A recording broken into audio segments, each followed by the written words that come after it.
Ternyata itu adalah pabrik pembuat boneka cinta, yaitu boneka yang dibuat semirip mungkin dengan wanita lalu dijual sebagai pacar atau istri seorang pria. Di sana, Tetsuo berkenalan dengan perancang di pabrik itu yang bernama Aikawa Kinji. Pak Aikawa pun menunjukkan berbagai boneka cinta dari bahan baku yang berbeda-beda. Semakin bagus bahan baku boneka, maka semakin berkualitas dan mahal pemasarannya. Tetsuo dengan cepat menyerap penjelasan Pak Aikawa karena ia lulusan Universitas Seni di Amerika. Sekarang banyak pabrik baru bermunculan menjadi saingan, sementara pabrik tersebut termasuk pabrik tua dan terpencil yang sedang mencari cara untuk segera bangkit. Karena kasihan dengan pabrik tersebut dan Tetsuo memang sedang butuh uang, Tetsuo pun setuju untuk bekerja di sana. Singkat waktu, Tetsuo telah mulai bekerja bersama Pak Aikawa dan karyawan lainnya. Tak butuh waktu lama bagi Tetsuo untuk menjadi perancang seperti Pak Aikawa. Setelah boneka pertama Tetsuo selesai, waktunya pemeriksaan oleh pemilik pabrik yang bernama Pak Kubota. Pak Kobuto menjelaskan bahwa gunung boneka yang dibuat Tetsuo tidak harus gede, yang penting mirip dengan gunung asli saat manusia menyentuhnya. Di mana kemiripan dengan kulit asli lah yang dicari para pembeli. Masa depan pabrik itu berada di tangan Tetsuo dan kawan-kawan. Saat jam kerja telah selesai, Pak Aikawa bertanya kepada Tetsuo, kapan terakhir ia memegang gunung perempuan. Ternyata terakhir kali Tetsuo merasakannya adalah 3 tahun yang lalu. Pak Aikawa menjadi yakin itulah penyebab Tetsuo belum bisa membuat gunung boneka yang realistis. Tiba-tiba Pak Aikawa berpikir, bagaimana kalau membuat gunung si boneka dengan contoh gunung manusia asli? Tujuannya adalah agar mereka bisa mendapatkan hasil yang maksimal. Akhirnya Tetsuo dan Pak Aikawa saling setuju dengan sebuah ide yang brilian. Dan Pak Aikawa dan Tetsuo menyamar sebagai staf medis, lalu menyebarkan informasi bahwa mereka sedang membutuhkan model sebagai contoh implan gunung tak berapi. Selagi Tetsuo meragukan ide itu, datanglah seorang wanita yang mau menjadi model implan. Ia bernama Sonoko.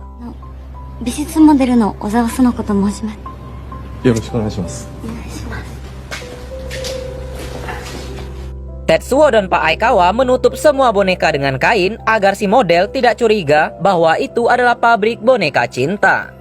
Saat Sonoko mengganti baju, Pak Aikawa dan Tetsuo melakukan suite untuk menentukan siapa yang akan berpraktek bersama Sonoko. Pak Aikawa begitu riang gembira karena ialah yang akan berpraktek bersama Sonoko. Singkat waktu, Sonoko telah berganti busana dengan berkain saja, sedangkan Tetsuo sudah menyiapkan bahan untuk cetakan gunung sebagai contoh dari sumbernya itu.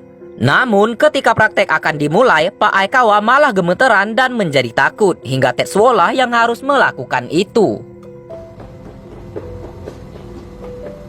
Dengan terpaksa, sepertinya nggak terpaksa, Tetsuo lah yang akan turun tangan. Namun sebelum praktek dimulai, Sonoko melepaskan dulu anting-anting miliknya. Akhirnya praktek pun dimulai. Sonoko sudah membuka kainnya, lalu Tetsuo mulai menempelkan krim cetakan itu ke gunung Sonoko. Beberapa saat berlalu, cetakan gunung Sonoko pun telah mengeras dan bisa diangkat. Sekarang Tetsuo sudah mendapat cetakan dari gunung asli dari sumbernya. Namun bagi Pak Aikawa, cetakan itu tidak sempurna kalau tidak dibandingkan dengan yang aslinya. Jadi Pak Aikawa bertanya lagi kepada Sonoko, apakah Tetsuo boleh menyentuh gunungnya untuk memastikan saja. Tentu saja Tetsuo merasa malu dan takut kalau si model menjadi marah. Namun di luar dugaan, dengan santainya Sonoko pun setuju.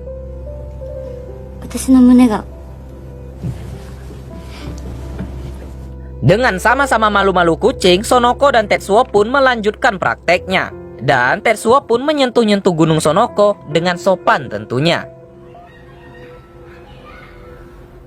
Setelah praktek selesai, Sonoko pun pergi dari pabrik tersebut. Dan Tetsuo baru sadar ternyata anting-anting Sonoko telah tertinggal di sana. Tanpa pikir panjang lagi, Tetsuo berlari mencari Sonoko di sepanjang kota hingga akhirnya mereka bertemu di stasiun kereta. Anting-anting Sonoko telah dikembalikan. Saat Sonoko akan berlalu, Tetsuo menghentikannya lalu mengatakan, あなたのことが好きです。好きになってしまいました。僕と付き合ってください。Ya, dengan cepatnya Sonoko menerima cinta Tetsuo.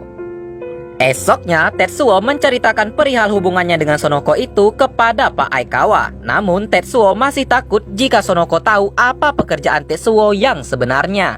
Hari berikutnya, Tetsuo mengajak Sonoko makan malam bersama Pak Aikawa, di mana Pak Aikawa dan Tetsuo belum berani untuk jujur kepada Sonoko. Singkat cerita, selesailah boneka cinta buatan Tetsuo dan Pak Aikawa dengan gunungnya cetakan dari Gunung Sonoko. Setelah diperiksa oleh Pak Kubota, boneka tersebut sangat bagus dan akan mulai dipasarkan. Tak butuh waktu lama, boneka-boneka dengan gunung cetakan dari Gunung Sonoko itu pun laris manis di pasaran. Singkat cerita, akhirnya Tetsuo dan Sonoko melangsungkan pernikahan yang dihadiri oleh teman-teman pabrik beserta pemilik pabrik yaitu Pak Kubota.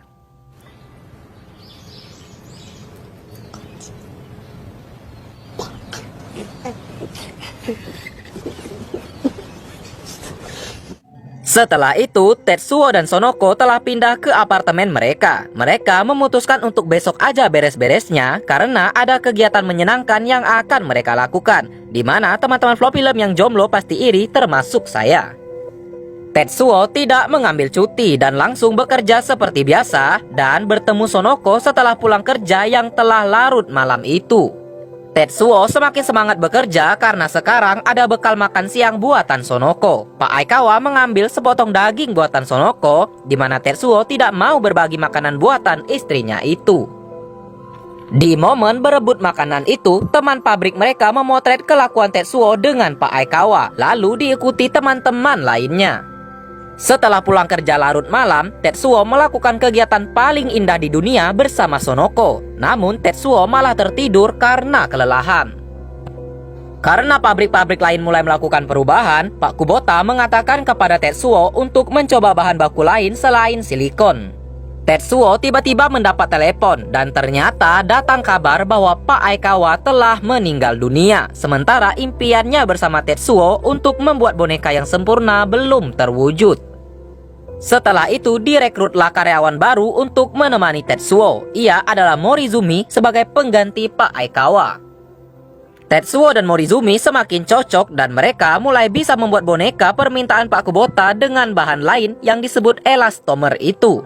Bahkan kebahagiaan Tetsuo itu terbawa saat ia dengan Sonoko makan larut malam setelah Tetsuo selesai bekerja. Betapa terkejutnya Tetsuo saat ia tiba di pabrik esok hari. Ternyata Morizumi adalah mata-mata dari pabrik lain yang telah kabur membawa data perusahaan tentang cara membuat gunung yang realistis. Setelah larut malam, Tetsuo tidak langsung pulang dan makan dulu di luar.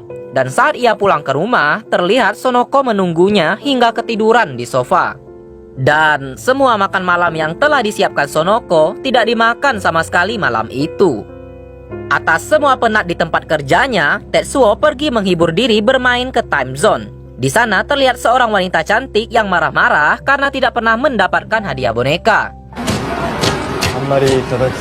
Tetsuo mencoba menenangkan wanita tersebut. Namun petugas datang lalu mengusir Tetsuo beserta wanita yang kita sebut saja ia Villa. Villa pun meminta maaf karena Tetsuo juga ikutan diusir. Sebagai gantinya, Villa mengajak Tetsuo untuk karaoke bersama. Singkat waktu setelah Tetsuo pulang ke rumah, Sonoko sudah tak ada lagi di sana. Dan sebuah surat tertulis bahwa Sonoko pulang ke rumah orang tuanya karena ayahnya yang sedang sakit. Esoknya, Tetsuo mendapat telepon dari ibu mertuanya yang menanyakan keberadaan Sonoko karena telepon tidak aktif semenjak 2 hari yang lalu. Tetsuo pun menjadi bingung karena di surat itu Sonoko mengatakan ia pulang ke rumah orang tuanya. Dan benar, handphone Sonoko tidak aktif. Lalu Tetsuo memutuskan untuk jalan-jalan lagi bersama Villa. Setelah melakukan kerja kelompok di sebuah hotel, Tetsuo dan Villa memutuskan untuk berpisah saja. Dan ketika Tetsuo sudah berada di rumah, tiba-tiba Sonoko pulang sambil teler dan diantar oleh seorang pria. Setelah Sonoko sudah cukup sadar, Tetsuo bertanya kemana Sonoko selama ini. Sonoko mengatakan setelah pulang kampung ia bereuni bersama teman-temannya. Nah, ributlah mereka di mana Sonoko telah berbohong bahwa ia pulang kampung, sementara Tetsuo selalu pulang larut malam tanpa memberi kabar.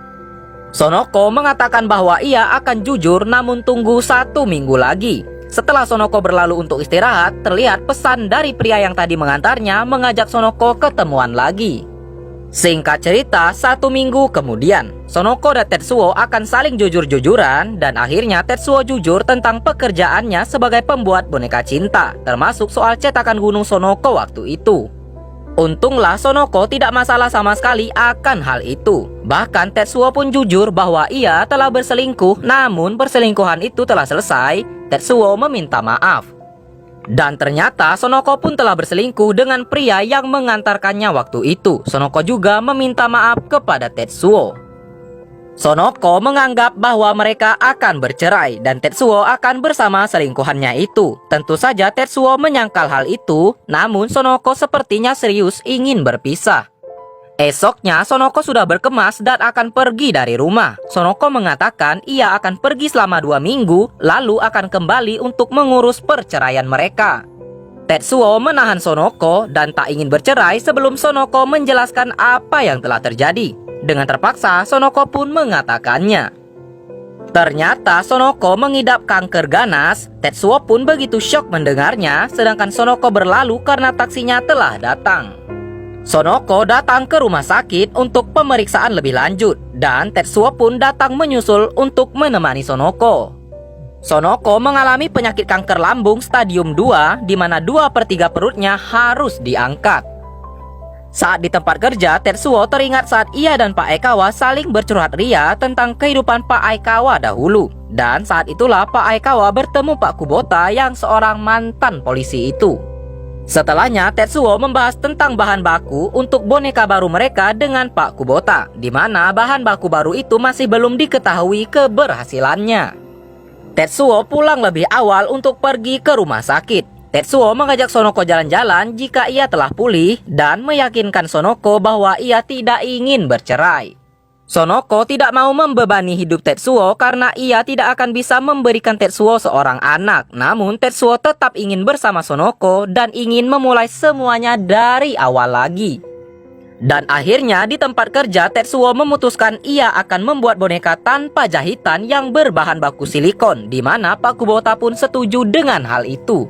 Hari berikutnya, Tetsuo mengajak Sonoko nongkrong di taman pohon sakura. Lalu ada seekor anjing yang mendekati mereka, milik seorang kakek dan nenek. Anjing itu mereka panggil Yoko. Sementara itu, dokter mengatakan hasil pemeriksaan Sonoko menunjukkan bahwa penyakitnya hampir tidak bisa disembuhkan dan Sonoko butuh kualitas hidup yang penuh kebahagiaan. Di rumah mereka, Sonoko mengatakan kepada Tetsuo bahwa ia rela untuk tubuhnya digunakan sebagai cetakan boneka sempurna yang mereka inginkan.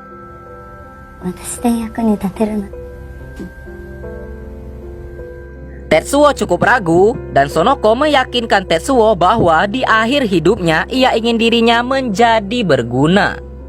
Dan mulai saat itu, Tetsuo mencatat detail-detail penting dari tubuh Sonoko sebagai contoh, dan mereka menjalani hari-hari yang bahagia bagaikan sepasang pengantin baru. Dan singkat cerita, hari di mana Sonoko kalah dengan penyakitnya pun telah tiba.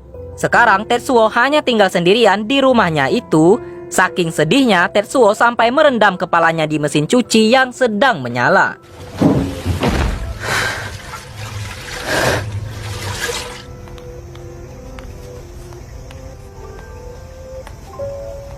Dan kini, apakah boneka Sonoko akan berhasil menjadi boneka yang sempurna?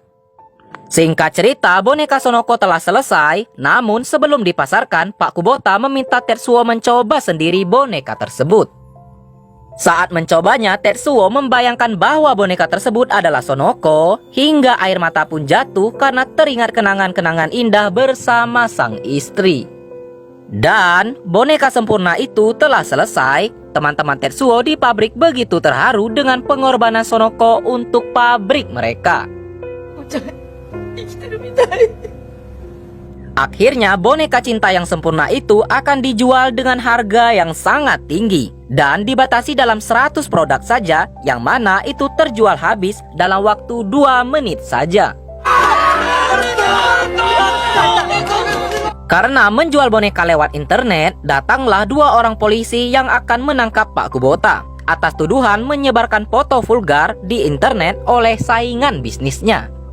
Pak Kubota meyakinkan Tetsuo dan kawan-kawan bahwa ia akan kembali paling lama 3 hari lagi. Dan Pak Kubota mengajak semua karyawannya untuk jalan-jalan setelah ia kembali.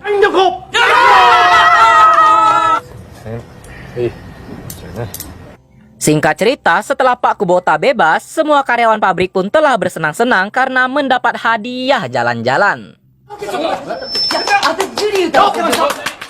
Dan setelah selesai makan, Tetsuo jalan-jalan mendatangi gerombolan anak sekolah yang sedang memperhatikan sesuatu. Yang ternyata mereka memperhatikan sebuah boneka cinta yang sudah tidak terpakai. Tetsuo mengatakan bahwa boneka itu bisa mereka beli jika sudah dewasa dan bisa digunakan untuk olahraga malam. Nah, teman-teman pelopor film semua, berakhir sudah film Romance Doll tahun 2020 ini, di mana film ini memperlihatkan bagaimana definisi cinta pada pandangan pertama dan cinta sehidup semati. Wis.